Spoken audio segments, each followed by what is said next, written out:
Eh ben, je vous remercie de m'avoir proposé de faire ce sujet. Alors par contre, où est-ce qu'il faut que j'appuie? Voilà.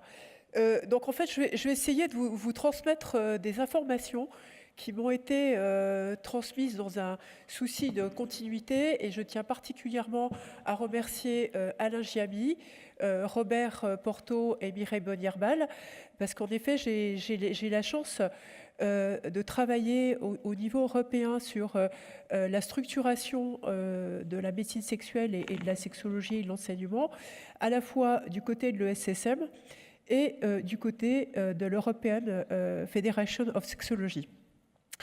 Donc, comme vous a dit Philippe ce matin, la sexologie, c'est quelque chose de complexe. Ça se doit d'être complexe et de ne rien oublier. Et donc là, je vous ai mis sur cette diapositive la définition qu'en donne Alain et qu'il a publié dans un ouvrage récent en 2013. Donc on a à la fois une étude, où on devrait avoir une étude de tous les aspects de la sexualité, développement sexuel, mécanismes, comportements et relations affectives. Et donc le plus important, c'est que c'est divisé en 4 domaines. Ça explique la complexité de l'enseignement à proposer pour pouvoir couvrir ces 4 domaines. La santé sexuelle, les droits sexuels, l'éducation sexuelle et la médecine sexuelle. Alors, donc en fait, il y a eu sur la profession de sexologue en Europe une enquête qui a été faite à partir de 1999, qui s'est étendue d'abord sur des premiers pays, le Danemark, la Finlande, la France, l'Italie, la Norvège, le Royaume-Uni et la Suède, et en fait plus récemment sur le Portugal. Et donc cette enquête qui était ce qu'on appelle l'enquête Eurofrance a été destinée à essayer de voir comment est-ce qu'on pouvait décrire les sexologues en tant que groupe professionnel, comment est-ce qu'on pouvait définir l'exercice de la sexologie, en analysant les caractéristiques socio-démographiques des sexologues, leur niveau de formation en sexologie, leurs conditions d'exercice, leur identité professionnelle. On s'est rendu compte, mais ça Mireille avait commencé à vous en parler et Philippe aussi, que finalement la majorité des sexologues travaillant en Europe ne sont pas des médecins. Plus de 2/3 sont des non-médecins. Et puis, la chose principale dont on a commencé à discuter un petit peu aussi, c'est qu'il existe une diversité des profils professionnels qui nous amène à nous interroger sur le statut de cette profession. Est-ce qu'il s'agit d'une profession à part entière ou d'une spécialisation dans le cadre des principales professions de santé? Alors, donc vous voyez sur cette diapositive qui répertorie par pays, auquel j'ai ajouté le Portugal, le nombre de sexologues ramené à la population en millions d'habitants, et donc on aboutit à une incidence en fait de sexologues par million d'habitants qui est complètement différente d'un pays à l'autre. Donc par exemple, vous voyez que en France, on est plutôt vers le bas, puisqu'on a uniquement 13 sexologues par million d'habitants. Et vous voyez qu'en Finlande, qui est le pays un petit peu le plus pourvu en sexologues, on en a pratiquement 10 fois plus, puisqu'on est à 109 sexologues par million d'habitants. Ce qui est intéressant aussi, c'est de regarder la dernière colonne sur la droite, puisqu'on voit que cette enquête a été faite avec une bonne représentativité, puisque Alain a réussi, et Alain et son équipe ont réussi à mobiliser la plupart du temps entre la moitié et les 3/4 des sexologues pour répondre. Donc c'est très représentatif. Alors, de manière plus précise, donc par pays, vous voyez ce qu'on avait déjà commencé à vous énoncer entre médecins, non-médecins et hommes et femmes. Donc, c'est principalement une spécialité où il y a, on va dire, plus de non-médecins que de médecins. Et quand on regarde les répartitions entre médecins et non-médecins, il y a plus de femmes qui sont non-médecins et plus d'hommes qui sont médecins. Et c'est vrai que la tendance française, comme vous disiez Mireille, est en train de s'inverser, c'est-à-dire qu'elle rejoint petit à petit la tendance européenne avec de moins en moins de médecins et de plus en plus de non-médecins. Si on regarde l'activité professionnelle dans le domaine de la sexologie en fonction de la profession initiale, on voit que ce soit chez les médecins ou les non-médecins, la sexologie reste une activité accessoire. C'est-à-dire que dans la plupart des pays, que ce soit le Danemark, la Finlande, la France, l'Italie, la Norvège ou le Royaume-Uni, finalement, les médecins y passent moins de 25% de leur temps. Et c'est vrai, y compris chez les non-médecins. Si l'on regarde en fait, la qualité de la formation en sexologie, et ça on y reviendra avec des informations un peu plus précises sur le Portugal, on voit que la plupart des sexologues ont eu au moins une formation en sexologie ou en sexualité humaine en fonction de la profession. Et vous voyez que les pays qui ont été le moins formés, que ce soit chez les médecins ou les non-médecins, c'est la Norvège et le Royaume-Uni. Et autre question intéressante, est-ce que vous vous considérez en premier comme un sexologue ou un sexothérapeute ?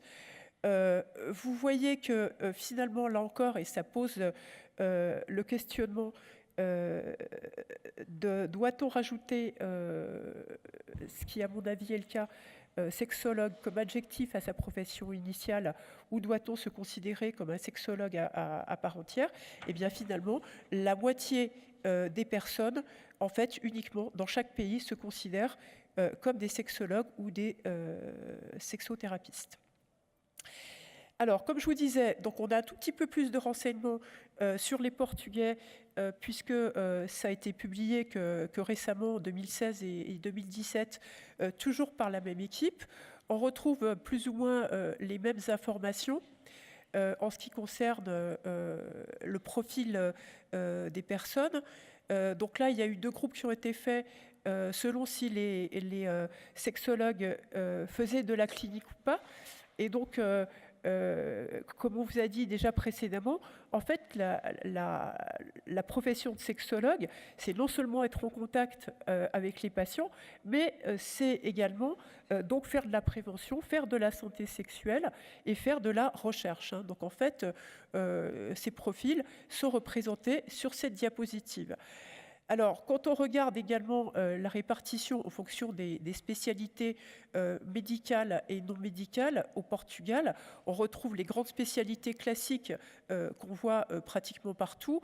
Donc, il y a pas mal d'urologues, il y a quelques gynécologues, quelques psychiatres, quelques endocrinologues. Et dans les autres professions, il y a principalement des psychologues, mais également des infirmières et autres. Si on regarde, et ça a été fait de manière plus précise, alors je voulais revenir en arrière. Voilà, si on regarde, et ça a été fait de manière plus précise, quel a été le cursus de formation, vous voyez que là, il y a eu quelque chose d'un peu plus précis qui se subdivise en diplômes, cours et conférences.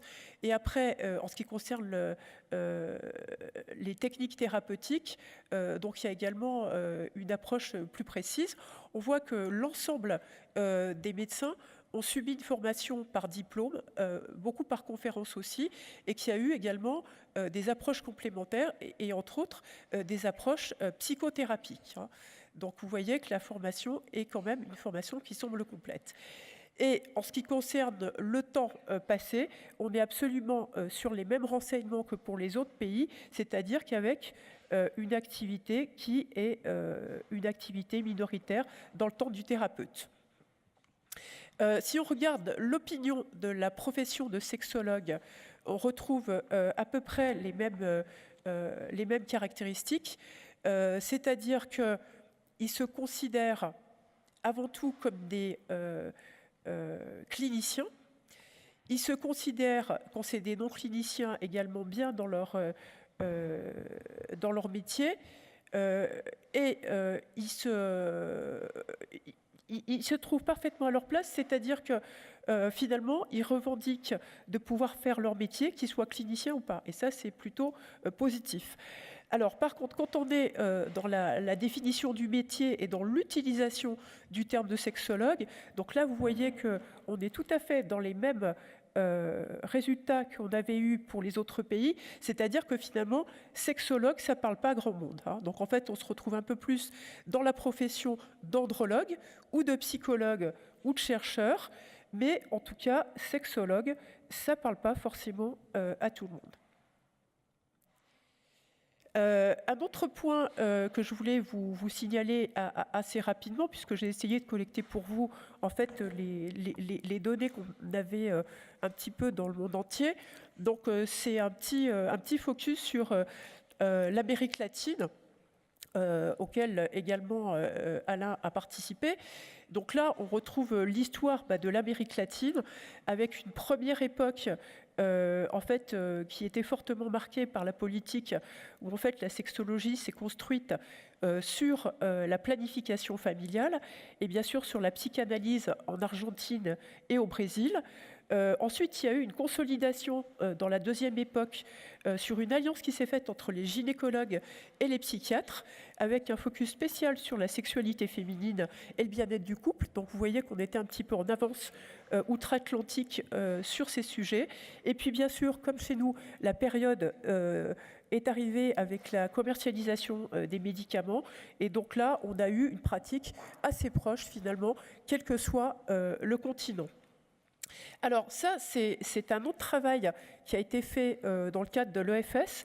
C'est en fait un travail qui a été fait par Contula, donc une enquête qui a essayé de regrouper les modèles d'enseignement de la sexologie.